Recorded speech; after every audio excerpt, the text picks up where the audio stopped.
Cannon fire thundered across the fields surrounding Constantinople in 1453. Massive stone balls hurtled through the air and crashed into the legendary walls with devastating force. Only 8,000 defenders braced themselves as they faced an Ottoman army of 100,000. This was the moment steel walls met gunpowder in what would become one of the most dramatic confrontations in all of military history, the Fall of Constantinople 1453, an epic last stand that changed the world forever. If you are enjoying this story so far, hit that like button. It helps more people discover these forgotten wars. Subscribe and turn on notifications so you never miss the next epic battle. And let me know in the comments, which ancient battle or decisive moment in history should we cover next? Your support keeps these stories alive. Now, let us dive deeper into the Siege of Constantinople 1453. The great city of Constantinople had stood as the capital of the Byzantine Empire for over 1,100 years. It was a place of magnificent churches and palaces with golden domes gleaming in the sunlight and bustling markets that connected the trade routes of Europe and Asia. The empire itself had survived countless invasions and internal struggles, but by the middle of the 15th century it had shrunk dramatically under relentless pressure. Only the city and a few small territories remained as the final stronghold of a once vast domain. The Theodosian Walls formed the main defense on the land side. These were not simple barriers but a complex system of double walls with towers and a wide moat that had repelled attackers for centuries and were considered impregnable by all who had tried to breach them before. The Golden Horn and inlet of the sea provided a natural harbor protected by a massive iron chain that stretched from the city to the opposite shore to block enemy ships from entering. Inside the walls, the population had dwindled, but the spirit of the ancient Roman heritage still burned in the hearts of those who called the city home. Emperor Constantine XI Palaiologos led the defense with quiet determination and unyielding resolve. He knew the stakes were enormous, for if Constantinople fell, the last remnant of the ancient Roman Empire would vanish forever. The Ottomans would gain control of vital trade routes and a strategic position that could threaten the rest of Europe. The balance of power in the known world would change forever, and the cultural and religious legacy of centuries would be at risk. His forces consisted of about 8,000 men. This small army included Byzantine soldiers, local volunteers, and some mercenaries from Italy and other regions who had come to aid the cause. 8,000 men to defend many miles of walls was a desperate situation. It meant that the defenders had to spread thin and fight without much rest, facing an enemy that outnumbered them more than 10-1 in what would become one of the greatest military strategy tests of the age. On the opposing side stood the young Sultan Mehmed II. Only 21 years old, he was already a brilliant strategist and a driven conqueror who had prepared for this campaign with great care and foresight. He viewed the capture of the city as the fulfillment of a long-held ambition that would elevate the Ottoman Empire to new heights. His army numbered over 100,000 soldiers. 100,000 men represented a force larger than the population of many of the leading cities in Europe at the time, such as London, which had far fewer residents. The Ottoman troops included regular soldiers, elite janissary units known for their discipline, and large numbers of irregular fighters motivated by the prospect of victory and spoils. Mehmed also brought a new and terrifying weapon to the field. A Hungarian engineer called Orban had designed and cast giant cannons for the Sultan. The largest of these cannons required teams of 60 oxen and several hundred men to transport it from the Ottoman capital to the siege lines. These guns could fire stone balls weighing hundreds of pounds at great distance. When they fired, the noise was deafening. The ground shook for miles around. Smoke and dust filled the air, and the smell of sulfur lingered long after each shot, leaving the men on both sides coughing and wiping their eyes. The Ottoman siege of Constantinople 1453 began in early April. Mehmed positioned his troops and artillery before the land walls and his fleet in the waters around the city, creating a full encirclement. From the very first days, the bombardment started in earnest and continued without mercy. The cannons roared continuously day and night. Stone projectiles smashed into the outer wall with relentless power. Cracks appeared, and then larger sections began to collapse under the repeated impacts. The defenders looked on with a mix of awe and horror as the fortifications that had stood for so long started to fail under this new power of gunpowder. Yet they did not give up.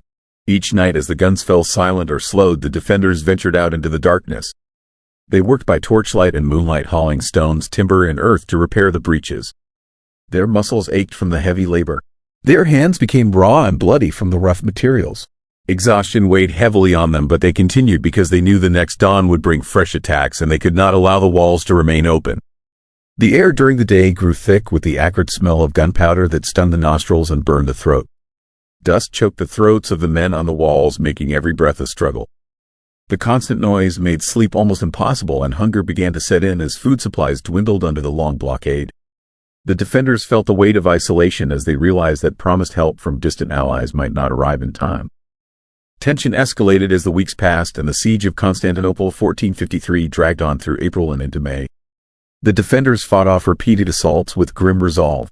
Ottoman soldiers charged toward the walls carrying ladders and grappling hooks in waves that seemed endless.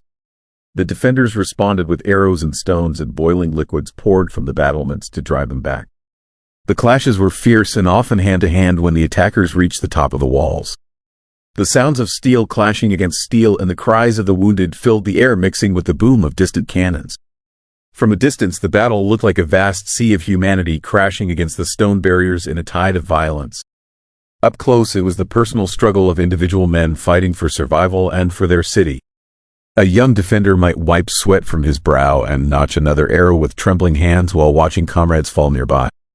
An Ottoman soldier might push forward through the smoke, his heart pounding as he climbed toward the unknown.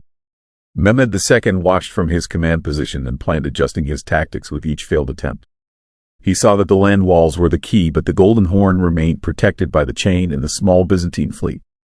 Then came a bold and unexpected maneuver that intensified the pressure on the city and changed the course of the siege.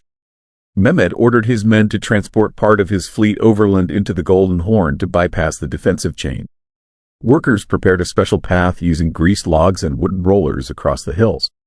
Teams of men and oxen strained against ropes to pull the ships up the slopes and across the land in a feat of engineering that tested their endurance to the limit.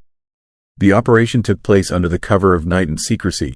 The creaking of wood, the grunts of laborers, the splash of water as ships finally entered the harbor marked the success of the plan. When the defenders awoke one morning in late April, they saw Ottoman ships now sailing within the Golden Horn. Their secure harbor was no longer secure. The surprise move allowed attacks from a new direction and made the encirclement complete. The psychological impact was profound. The defenders felt a new wave of despair wash over them, but they rallied once more under the leadership of the emperor. They knew this was part of the greatest military strategy of the age, and they would meet it with all the courage they could muster while repairing the walls each night and holding the line against the growing assaults. By the middle of May, the situation inside the city had grown critical beyond measure. The bombardment had created multiple breaches in the Theodosian Walls despite the heroic efforts to patch them. The repairs were makeshift and temporary at best. Exhaustion and hunger weakened the men to the point where many had not had proper rest for weeks.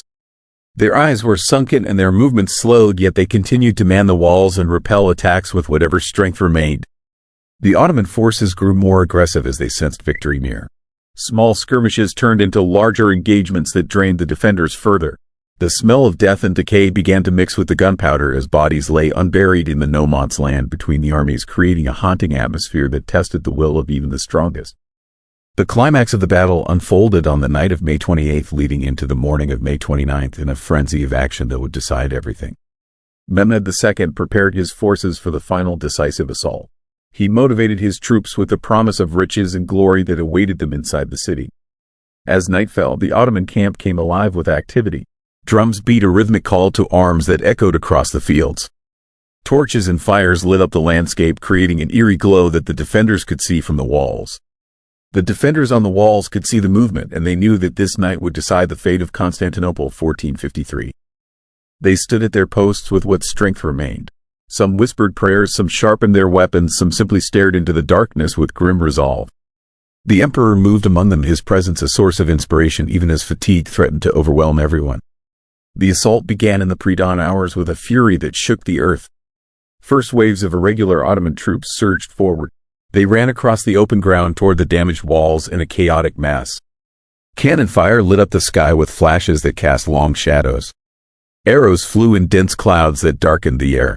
The defenders met them with determined resistance. They fired back and pushed ladders away with poles and hands. For hours the fighting continued without pause. Bodies accumulated in the moat, turning the water red. The attackers fell in large numbers, but fresh troops replaced them immediately. The pressure never let up. Then the second wave came.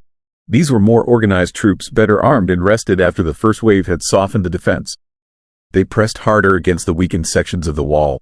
The battle became a chaotic melee at the breaches. Men fought at close quarters. Swords flashed in the early light. The noise was overwhelming, the clash of arms, the shouts, the groans of the injured. Short bursts of intense action decided local fates.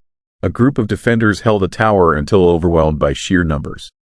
Another unit counterattacked to clear a section of wall, driving the attackers back for a brief moment. The emperor himself fought in the front lines, his imperial robes discarded for practical armor. He led by example, sharing the danger with his men, his sword in hand as he moved through the chaos. From the overall view, the battlefield was a scene of massed humanity struggling at the fortifications under clouds of smoke. Smoke obscured parts of the action. Dust rose in clouds that stung the eyes. Then the elite janissaries entered the fray. These highly trained soldiers charged with fresh vigor and precision. They exploited a breach that had been widened by the constant cannon fire in the earlier waves.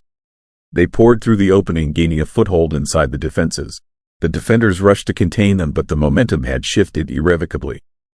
Fighting spilled into the streets of the city, where chaos reigned as Ottoman troops advanced block by block. Defenders fell back, contesting every inch of ground with desperate stands. The emperor continued to fight until he vanished in the confusion of battle. He died among his soldiers in the final moments of the epic last stand, his body lost in the melee of the fallen. With the walls breached, the city of Constantinople fell to the Ottoman army on May 29, 1453. The siege had lasted 53 days of unrelenting pressure. Casualties were heavy for both sides. Thousands of defenders perished in the final assault and the preceding weeks of bombardment and skirmishes.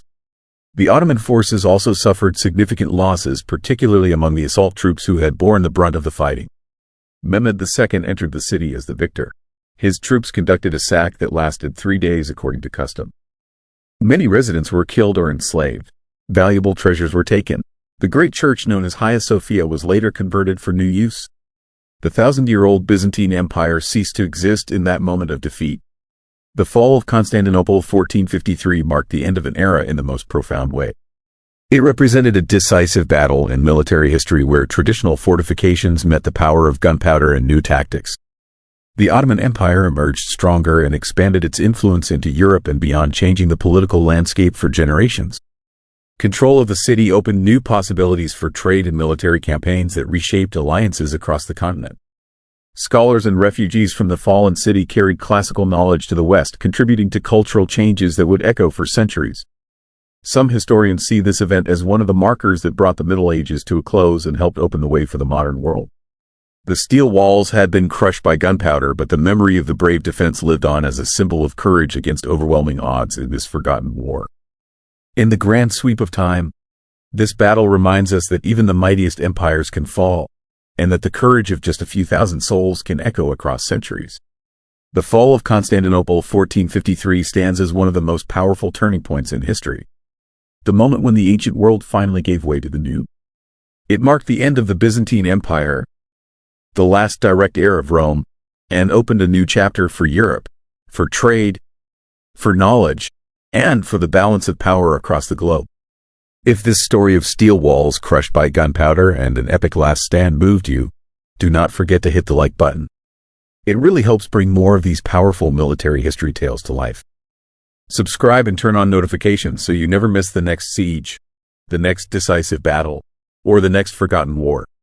And tell me in the comments, which historic battle should we explore next? The story of Constantinople 1453 is not just about the end of an empire. It is a reminder that no wall is truly eternal, and that in the face of overwhelming odds, the human spirit can still burn with unforgettable brilliance.